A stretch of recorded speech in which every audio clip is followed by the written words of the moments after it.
Hello, my friend. Stay a while and listen.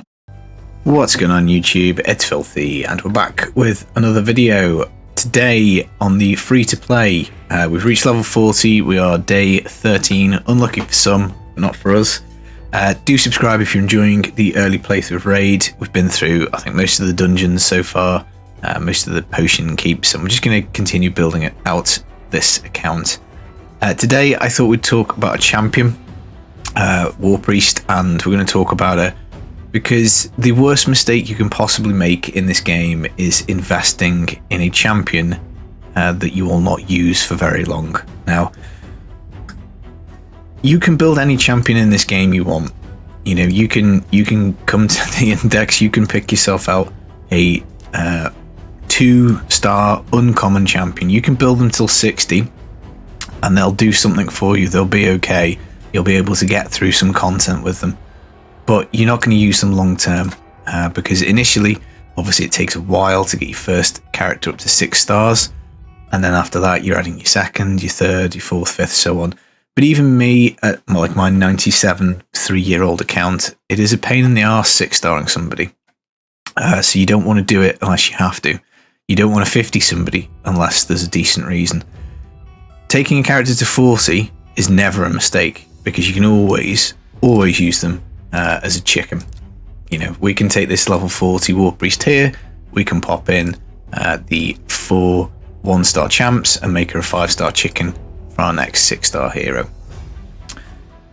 Plus, with a view to avoiding making a mistake, don't build this character. She's not very good. We will have a look at my one that we've got here. A1 attacks one enemy, has a 15% chance of placing a freeze debuff for 1 turn. Based on attack, low crowd control chance, not terrible for an A1, you know, it's okay. This is the main problem I have with this character really though. We all get her for free out of the campaign, so everybody gets her. And this skill reads, heals a target ally by 20% of their max HP. Heals all allies except the target by 10% of the target's max HP. So whoever she picks, the way the AI works is it will go for the person who's got the lowest HP. It'll bump them up 20%. Not a particularly big heal by any means. And then it'll then give 10% to everybody else, so half of the original heal.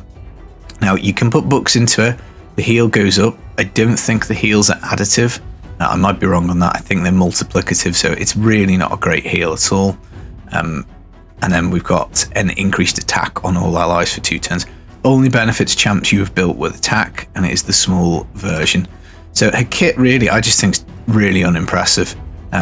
She is only really bringing a little bit of crowd control on her A1 with that small freeze chance, and she's bringing a fairly mediocre to poor heal on a 3-turn cooldown if you've wasted books on her.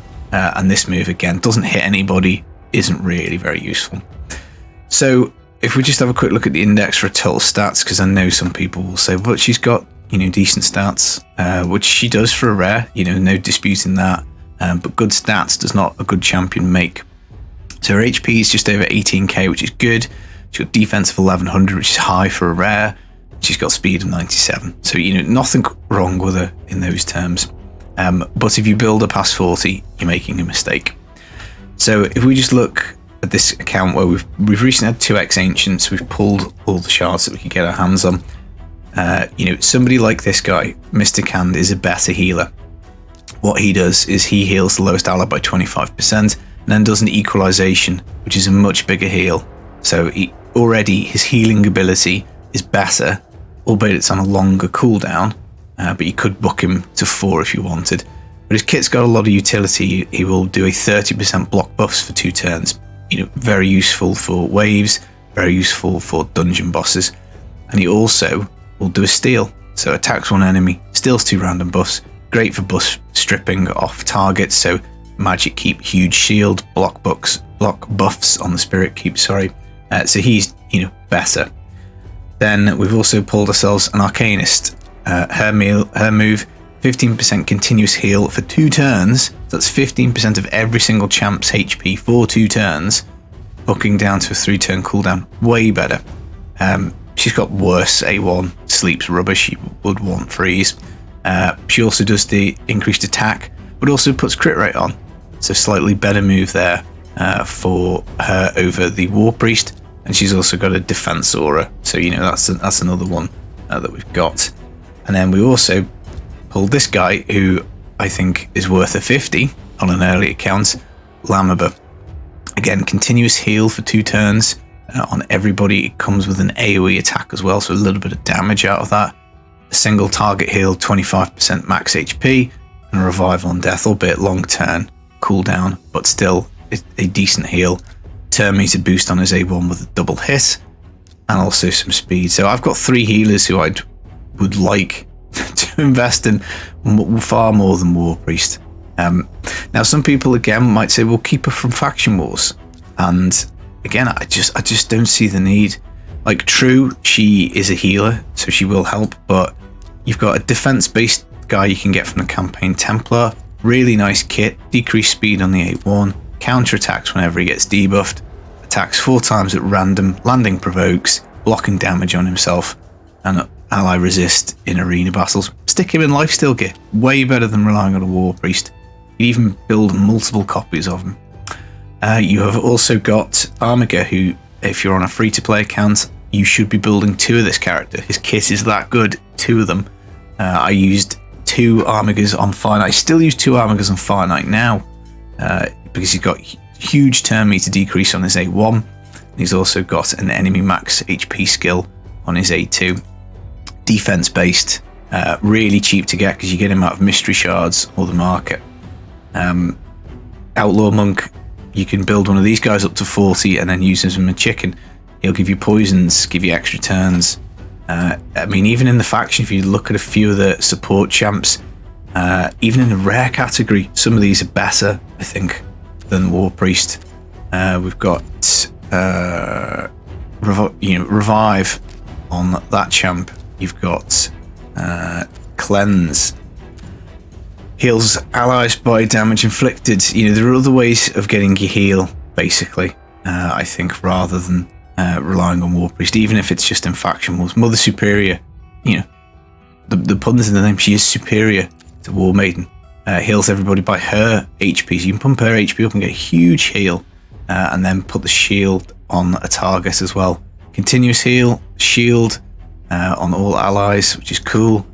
Speed aura, and then decreased attack on her A1. Small version, but still, you know, a better champion. So ultimately for faction wars, you know, Aethel starter rare, really good.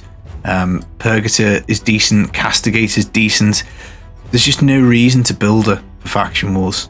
Absolutely none. You just don't need a Draconis, again, really good champion in this faction, without even getting into any of the, you know, juicy epics that you can get. She's just not needed.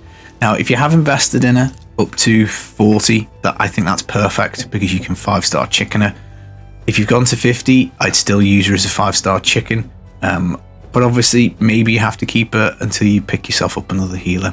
Don't make the mistake that I did. I've ascended her. I think it was a total waste of time on reflection.